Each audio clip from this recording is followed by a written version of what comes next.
The Divine Comedy is the greatest literary masterpiece in human history. When Dante wrote it in about 1300, he called it La Commedia. Okay?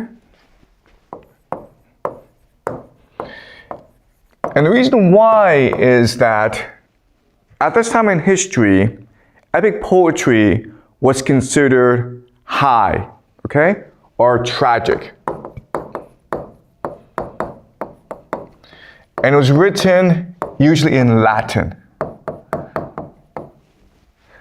But for Dante, what he really believed is that epic poetry should be democratic. It should be accessible to the people. And that's why he called it La Commedia, low, okay?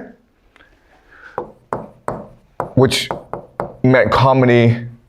And so he wrote it in Tuscan, which is the language of Florence, where he lived. Latin was the language of the elite in Europe. He wanted to write it in Tuscan so that ordinary people around him could access it. And as a result, Dante is a great believer in democracy. So Homer, Dante, and Shakespeare were, in their own respective languages, the greatest poets. Because first and foremost, they believed that poetry should be accessed by the people. They believed in a democratic spirit to poetry. And that made them distinct from the people of their time. La Commedia is a response then to the Aeneid by Virgil. At this time in history, for the past 1,000 years, the Aeneid was the dominant literature in Europe. And it was the foundation for the Catholic Church. Okay, so remember when we read the Aeneid is fundamentally about duty, piety, and it just spoke, and it contrasted love. Okay, and this became the dominant idea in the Catholic Church, where you are not allowed to access God. You're not allowed to believe in love. You must obey the church, because only the church can guarantee you redemption and salvation. And this, of course, led to massive corruption in the Catholic Church. But it also led to wars throughout Europe, because so much power was concentrated in the Catholic Church, and as a result, many kings fought over for power in the Catholic Church. And this led to many wars. It led also to a splintering of the Catholic Church. And Dante found himself embroiled into a lot of these conflicts. Okay, so he wrote La Commedia in order to have people access God. Okay, for the comedy, you can access God and bypass Catholic Church. In fact, if you read La Commedia, you'll find there are a lot of direct criticisms of the Catholic Church. Also, La Commedia was written in response to the Aeneid. And like Homer, what Dante wants to do is position love first and foremost, okay? In La Commedia, love is God itself. All right, so these are the basic themes that we'll be looking at throughout this book. So let me talk about the structure of La Commedia, right? There are three distinct parts. First is Inferno. Second is Purgatory. And the last is Paradise.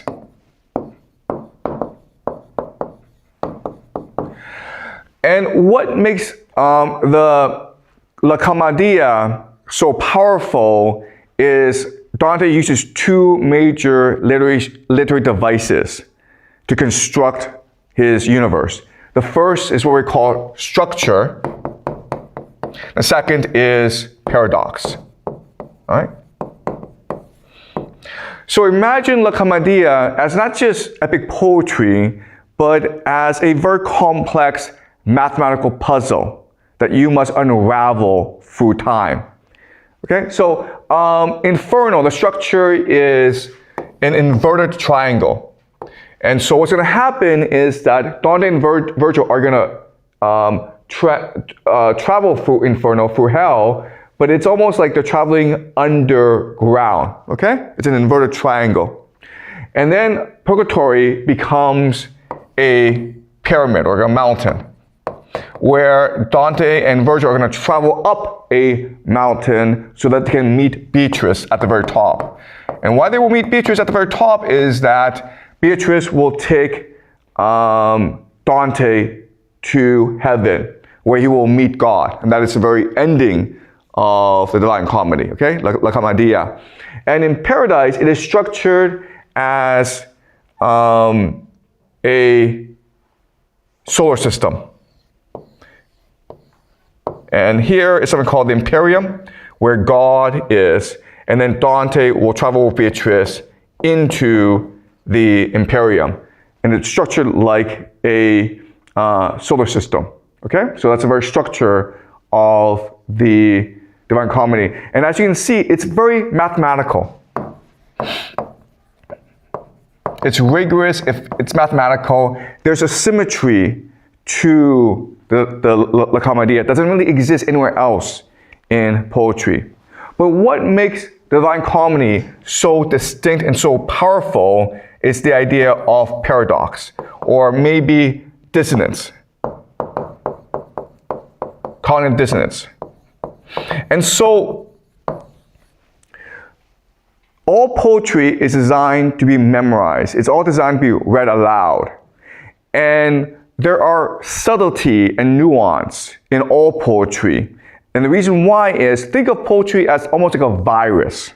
And what it's trying to do is, it's trying to infiltrate you, it's trying to subvert you, and it's trying to remake you.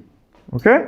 And that's what the Divine Comedy does, where you read it, and it all sounds very simple and nice, but the more you memorize it, the more you interact with it, the more it enters you and it creates cognitive dissonance, meaning that it is disrupting the normal way you see the world. It creates paradox. And what's going to happen is that your mind is going to, by itself, subconsciously try to unravel these paradoxes over time. Okay? So the more you read the Divine Comedy over decades, the more it will reveal itself to you. It is a universe that comes into you, and then it remakes you. Okay? And that is the power and beauty of the Divine Comedy. So the trick is to unravel the paradoxes, which will implant themselves throughout the Divine Comedy. Okay, so so another thing about the structure is that in order to reach paradise, Dante must first enter Inferno, okay? And there are different ways you can interpret the meaning of this. The simplest way to interpret this is that in order to really truly discover God, you must experience hell yourself. Okay? So good and evil are intertwined together. You can never have good unless you first experience evil. Good is not the absence of evil. Good is a confrontation and the defeat of evil. Okay? That's one possible way to interpret it. But another way to interpret it is that Inferno represents Virgil, which represents the Ennead. And so for Dante to begin the process of entering into heaven, he must first recognize the impact of Virgil and the Ennead on his psyche, on his culture, and then by recognizing this, defeat the Ennead in order to fully embrace the power of God and of love. Okay? And that's the interpretation that I want to present to you as we go along. All right. Okay. So, having gone that, let's go over some basic biography. This is Dante, and Dante is considered the greatest poet in the Italian language. At this time in history, Italy was divided into city-states. So Dante was in Florence, but there are also some major city-states like Venice and Genoa. Okay? And they're all competing against each other. They're also competing against Rome.